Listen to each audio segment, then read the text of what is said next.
They still haven't raised their shields. Star Trek II: The Wrath of Khan is generally considered the best Star Trek movie ever. Not just because of its breathtaking visual effects, which were for the time amazing, and not just because it was relatively action-packed for a Star Trek story, but because of the pacing, tension, good acting, and character development.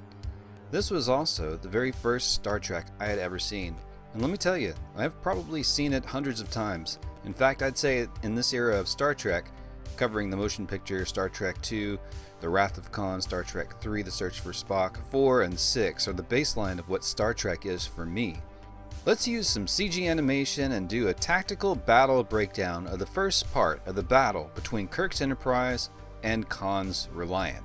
Let's dive deep into each ship's technical abilities, the strategy behind Khan's attack, and the real-world inspirations that probably motivated the first part of this battle. But before we get too deep into that, I want to take a moment to announce the return of a legendary MMO game, which is the sponsor for this video, and that game is Life is Feudal.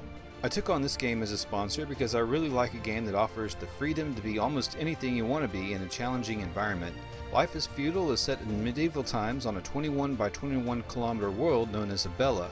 Of course, you will start in pure survival mode in this vast wilderness where you may have to hunt, fish, and choose other professions later, but all the while building your house, fort, or even castle at some point. So yes, it's certainly a true sandbox. Of course, there are thousands of other players to team up with or fight with, your choice, but watch your back as this is a very PvP-oriented environment. That being said, there's plenty of ways to play on your own, whether that be as a builder, farmer, blacksmith, warrior, or even the king of your own medieval kingdom. When you get into the game, you may want to team up with guilds to help watch each other's back and participate in the extremely advanced economy. Although Life is Feudal is subscription based, there are no microtransactions and such that make this game pay to win, thankfully. But if you want to try the game for free for 7 days, use my link in the description. But make sure you use my link to get that 7-day subscription for free. Alright, back to the battle breakdown. We're going to start with the USS Reliant, which is on a long planetary survey mission to try to find a suitable planet to test the Genesis device, the most powerful terraforming technology ever produced. Of course, the crew of the Reliant accidentally finds Khan on Ceti Alpha 5, having mistaken Ceti Alpha 5 for Ceti Alpha 6. How all this happens is worth explaining in another video someday, but long story short, he's able to mind control Captain Terrell and Chekhov with his pet Ceti eels, and his band of genetically engineered outcasts are then able to easily take control of the USS Reliant. All things considered, it's not surprising that Khan can pull this off. After all, he nearly succeeded in taking over the Enterprise in the original series episode Space Seed. Khan is already familiar with 23rd century starships, and his companions are extremely intelligent. Khan has also been through an almost literal hell down there on Ceti Alpha 5. He has a chip on his shoulder and blames Admiral James T. Kirk for everything. All of Khan's being is pure vengeance. He even quotes Captain Ahab from the novel Moby Dick. You gotta admit, this villain isn't lacking for flair. Khan's setup for the trap could not be more perfect. He learns of the Genesis project and that it's even being led by none other than Kirk's old love interest, Dr. Carol Marcus. Khan has Chekhov send a message to Carol Marcus that the Genesis torpedo is to be transferred to the Reliant for immediate testing. Khan knows that Dr. Marcus would be upset enough to contact Kirk and try to have this prevented. Khan jams the signal just enough for some of Dr. Marcus's message to get through. He knows that this would be an irresistible lure to bring Kirk to the Regular One station. He probably also knows very well that Kirk is on board the Enterprise, as he now has access to Starfleet ship movement information with the help of Captain Terrell and Chekhov. He will be able to anticipate Enterprise's arrival and interceptor. Now we must dig deep into comparing the Enterprise and the Reliant. Now, many of you fans will often look up technical manuals and game stats to get hard data on these two ship abilities, but I've been into this stuff for a while, and believe me, you will never find consistency. What we have to do is make observations from what happens on screen and a bit of logic to make relevant conclusions. First, the classifications. The Enterprise is a Constitution-class starship, has seen a major refit at least once, but probably 2 or 3 times by then, and is generally considered a heavy cruiser fairly consistently. It is built for long-range fast travel. It probably has far better than average power generation abilities relative to most starships. It can do science, exploration, and it can defend itself well when necessary. The Reliant is a Miranda-class cruiser. Many would say a light cruiser, but the comparison between light and heavy may not be relevant here, as both ships actually have a similar hull mass. The Enterprise just looks bigger. It's hard to say if the Reliant is the original Miranda-class configuration, because later on in Star Trek we see all manner of ships that seem to be modifications of the basic Miranda-class hull. And the Reliant seems to have features that lend more to combat or a tactical refit version of the Miranda class. One stark difference between these two vessels is the massive navigation deflector dish that the Enterprise has, and the Reliant does not. My theory is that the navigational deflector dish has 4 key features that are important here, especially when we compare these two ships. First, the navigational deflector throws debris and objects out of the way that might impact the ship when traveling at high speeds. Second, this deflection ability probably has more to do with warping space-time than the use of any kind of plasma shield or conventional means of deflecting debris, and therefore could also contribute to maintaining the Enterprise's high warp speeds for long periods of time, kind of like a warp tunneling effect. Third, if it's anything like the TNG era deflector dish, it's probably adaptive and can do more than deflect harmful debris such as generate various forms of energy fields for various reasons. And fourth, it takes a lot of power to fully utilize. Since the Reliant doesn't have this huge navigational deflector, she can use less powerful deflectors to deflect debris. It simply means that she may have to be more cautious about navigation, especially within a solar system, and travel more slowly. It also means that the Reliant, which may have a weaker warp core for power generation, still does not have to dedicate the energy to the navigational deflector like the Enterprise does. So let's get to weapons. The Enterprise has 6 dual pulse phaser banks on the saucer, 1 above the shuttle bay, and 2 on the underside of the secondary hull. So that's a total of 9 dual phaser banks if we're pairing each phaser emitter. It also has 2 forward-firing torpedo tubes, and no aft torpedoes on this version. Let's get this clear. There are no aft torpedo tubes on the refit Enterprise. Does this mean that the Enterprise only fires a spread of 2 torpedoes at once? Apparently not, because we've seen the Enterprise fire at least 2 torpedoes at quick intervals from each tube, so we could conclude that she can fire a volley of 4 torpedoes at least. Apparently 2 or more are loaded for quick fire succession in each tube at any given period of time. The Reliant has 6 very similar dual phaser banks on the saucer section, and apparently no more phasers of this type. It has what are often labeled pulse phaser cannons that apparently can fire forward in a limited arc of at least about 45 degrees, and since they have an identical nozzle facing aft, then almost certainly they can fire aft as well. These pulse phaser cannons, since they sit away from the main hull and seem to make a statement in the design, are probably capable of higher destructive output than the dual pulse phaser banks on the main hull. Also, the Reliant has 2 forward and 2 aft firing torpedo launchers. That is 2 more launchers than the Enterprise. Whether those launchers can fire only 1 torpedo at a time or multiple torpedoes is unknown, but there is no reason to believe that it cannot fire 2 in rapid succession from each tube just like the Enterprise can. So overall, I would say that the Reliant, although close, is probably better armed than the Enterprise. Can the Reliant do more damage overall than the Enterprise? Well, this all might depend, because if the Enterprise typically has more power available than the Reliant, then it may be able to channel more power to all of its phasers. If the Enterprise's sensors are superior, it may be able to score hits on another ship more easily at long range. But these battles here will not be at long range. Khan will eliminate that possibility. If you include Reliant's better torpedoes, I would still say that overall the Reliant has better weaponry than the Enterprise, but if the Enterprise has available power, it may be able to maneuver and use shields better than the Reliant, and Khan knows this.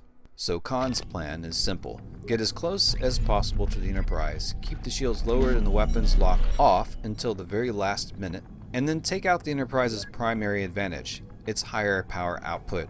Khan is prepared to beat down the Enterprise's shields if necessary with Reliant's superior pulse phaser cannons or other weapons, and he is confident he can do this if he maintains the element of surprise, but he is counting on the Enterprise not raising her shields. Even though protocol says that the Enterprise should raise shields when encountering another vessel and communications have not been established, it must not be a protocol that older captains and admirals follow very often. Captain Tyrrell may have confirmed this to Khan, that the Enterprise is not likely to raise shields unless they are under direct threat. After Khan sacks the Regular One station, he is able to intercept the Enterprise, which has been lured directly to Khan by Dr. Marcus's jammed message. Now we don't see this on screen, but they both evidently drop out of warp before approaching at impulse, and the Reliant casually begins a slow approach towards the Enterprise. Reliant sends no message to Enterprise's hails, nor does the Enterprise pick up anything on the emergency distress channels. Saavik then quotes General Order 12 that if any vessel approaches without establishing communications, but then she's cut off by Spock.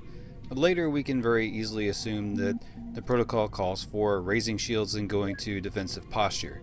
She's ignored. Kirk has gotten a bit too casual in his senior role as Admiral, perhaps a mistake he would not have made in his younger days, and this gets to one of the major themes in this movie, Kirk's apathy brought on by age anxiety. He's totally bored as an Admiral and feels that he lacks purpose unless he's in the command of a starship. Unfortunately, even though he is temporarily in command of the Enterprise, that apathy has not yet worn off, which is probably why he's acting a little bit too casual about the situation. Perhaps he's anticipating that the Enterprise will have to use transporters for something like an emergency evacuation of Reliant's crew, which the shields would interfere with. But after more time passes, Kirk finally orders Yellow Alert. This does not raise the shields, but it does bring security systems to full alert, primes the phasers, and perhaps it does things such as prepare emergency hatches and readies internal force fields and seals bulkheads, that kind of thing, as Saavik says, energizing defense fields. Finally, a voice message from Reliant is received indicating that their chamber coil has overloaded their comm systems. I take this to mean that there is some kind of radiation leak within their warp core, which certainly would wreak havoc with other systems and a viable reason to seek assistance from another starship. But Spock runs a scan and sees no problem at all. Finally, the Reliant is close enough to ensure a direct phaser hit on the Enterprise's most vulnerable systems. Khan raises the shields. He locks phasers on target. Spock detects the phaser lock, but it's too late to raise the shields. Khan attacks with the large pulse phaser cannons. This hit is disastrous. Remember that the Enterprise is on a training cruise, and most of the crew are mere cadets. They panic, they are in shock, they run from their posts when deprived of oxygen, and at the sight of any kind of fire, Sulu cannot get power to raise shields. Per the damage report, the main energizers are out. We hear the word energizers referred to often in this movie. What are they referring to when they say main energizers or mains? This is kind of similar in reference to submarine power. In the submarine, you have your main power, which may be a diesel engine or a nuclear reactor, and perhaps some other secondary generator for emergencies. Then you have batteries, which store power generated by the main reactor or other generators.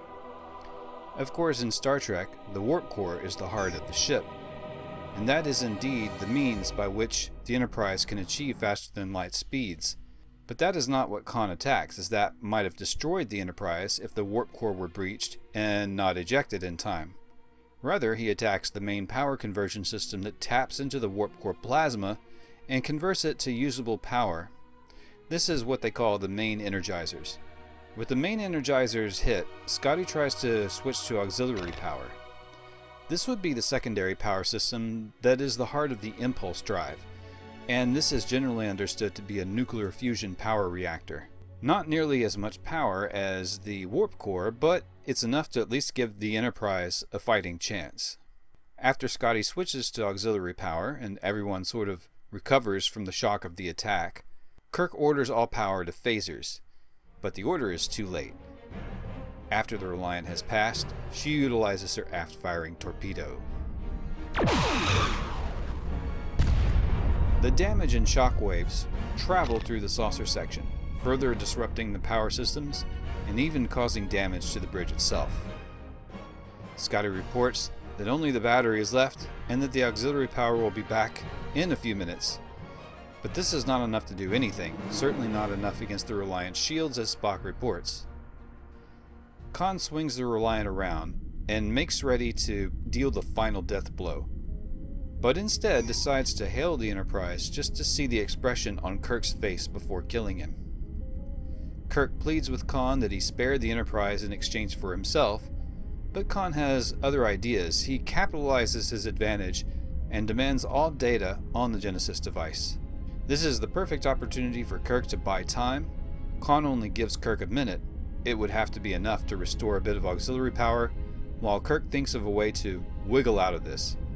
All he can do is gamble on the notion that the Reliant has not changed their command prefix code, a detail that the mind-controlled Captain Terrell and Chekhov apparently were never asked about, and that code can be used to take control of Reliant's key systems such as the shields. Although Kirk doesn't want to, he must really damage the Reliant. Merely shutting down the engines or the Reliant's weapons or other systems would only be a temporary fix, as Khan would soon figure out how to override that. Instead, Kirk must get the Reliant shields down and blast the hell out of it to save the Enterprise. 1 minute is just enough time to initiate the console control of the Reliant's tactical station and lower the shields. Khan is shocked. He wants to stay and fight, damage be damned, but Joaquin reports that they cannot fire, as the warp drive and the photon control were taken out. I'll explain what I think he means by this.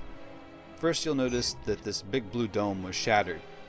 This is an integral part of the Reliant's drive system. On the Federation starships, this is called the impulse drive crystal. It often directly siphons warp power from the warp core itself.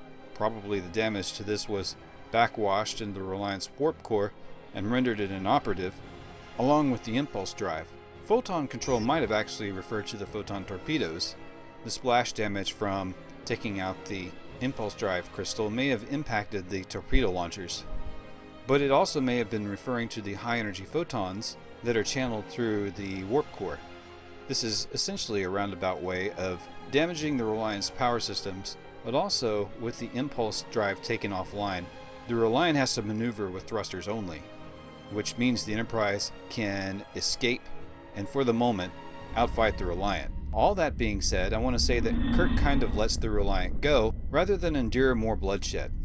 Perhaps we can question his decision, but the danger to the Enterprise is still relevant, while the regular One station apparently still has the Genesis device. And as Spock had already pointed out, at least they know that Khan doesn't have Genesis. So it seems prudent that Kirk get to the regular One station as soon as possible to secure it.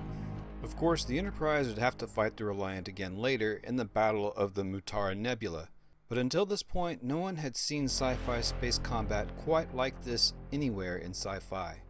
The inspiration for this battle is a combination of the old ships of sail brawling it out at close range, along with submarine warfare, and the ambiance of these starships matches that of modern naval submarines. Well, space friends, I hope to have part 2 of this battle breakdown completed by sometime next month, maybe sooner depending on what we got going on here. Consider supporting the channel on Patreon at patreon.com/resurrected, or you can send me a one-time donation through the super thanks comments below, which I will be sure to reply to. And thank you for all current supporters on Patreon. Here they are.